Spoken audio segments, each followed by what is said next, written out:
మనం Java script videos start చేసాం. ఇది సెకండ్ వీడియో. ఫస్ట్ వీడియో చూడకపోతే అది చూసి ఈ వీడియో చూడు నీకు ఒక క్లారిటీ ఉంటది. ఓకేనా? ఇంటర్వ్యూ క్వెషన్స్ కూడా బాగా కవర్ అవుతాయి ఓకేనా? అయితే ఈ వీడియోలో వేరియబుల్స్ అంటే ఏంటో నేర్చుకున్నాము. దానివల్ల ఉపయోగం ఏందో క్లియర్‌గా చెప్తాం ఓకేనా? వేరియబుల్స్ అంటే అవి ఒక డేటా స్టోర్ చేసుకునే బాక్సెస్ అని అనుకో ఓకేనా? జనరల్‌గా మనకి నంబర్స్ ఉంటాయి, టెక్స్ట్ ఉంటది.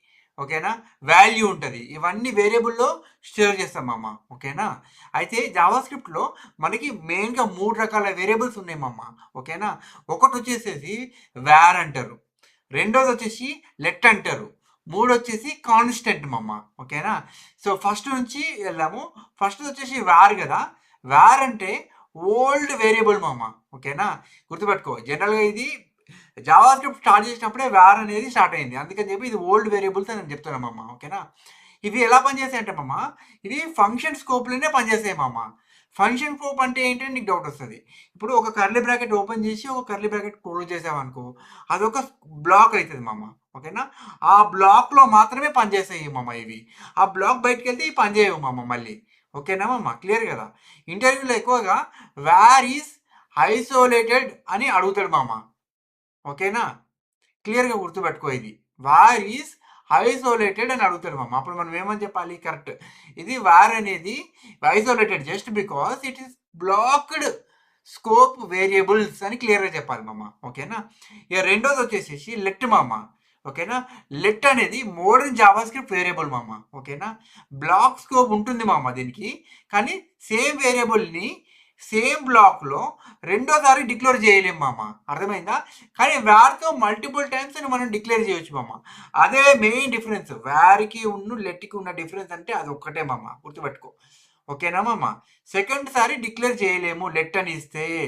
క్లియర్ కదా ఓకేనా? ఇది most recommended way to declare a new variables ఓకేనా?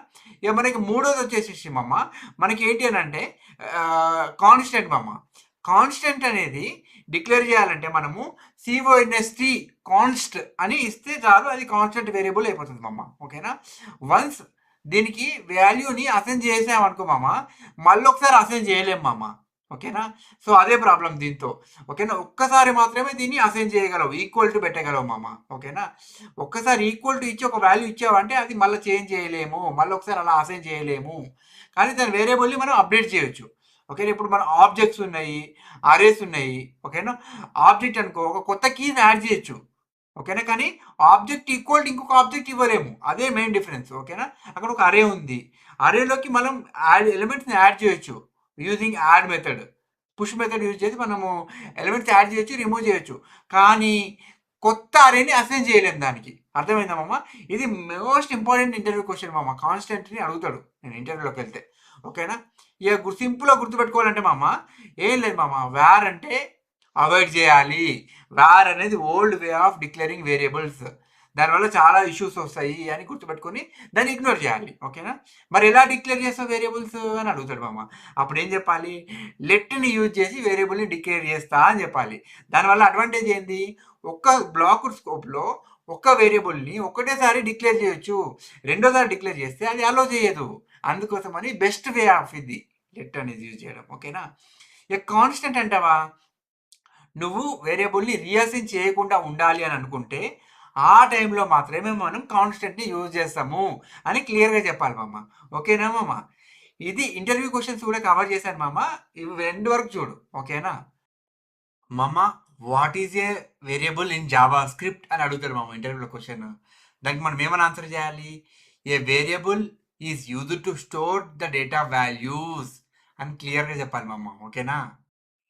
మామ what are the differences between var let and constant అని అడుగుతాడు ఇంటర్వ్యూలో క్వశ్చన్. దానికి మనం ఏమని ఆన్సర్ చేయాలి? వేర్ ఈస్ ఫంక్షన్ స్కోప్డ్ అని క్లియర్గా చెప్పాలి ఓకేనా? Let and constant are blocked scope అని క్లియర్గా చెప్పాలి ఓకేనా? Why is var not recommended అని అడుగుతాడు ఇంటర్వ్యూలో క్వశ్చన్. దానికి మనం ఏమని ఆన్సర్ చెప్పాలి? Because it causes scope related bugs and unexpected behaviours అని క్లియర్గా చెప్పాలి ఓకేనా? Can constant value be changed in JavaScript అని అడుగుతారు ఇంటర్వ్యూలో క్వశ్చన్. దానికి మనం ఏమని ఆన్సర్ చెప్పాలి? The variables cannot be reassigned but objects or arrays contents can B modified అని క్లియర్గా చెప్పాలి మామ. ఓకేనా? What is block scope in JavaScript అని అడుగుతారు మామ ఇంటర్వ్యూలో క్వశ్చన్. దానికి మనం ఏమని ఆన్సర్ చెప్పాలి? A variable that is accessible inside the curly brackets where they are declared అని క్లియర్గా చెప్పాలి మామ. ఓకేనా?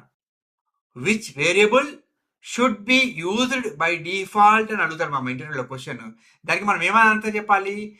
Constant should be used by default అని క్లియర్గా చెప్పాలి మామ. ఓకేనా?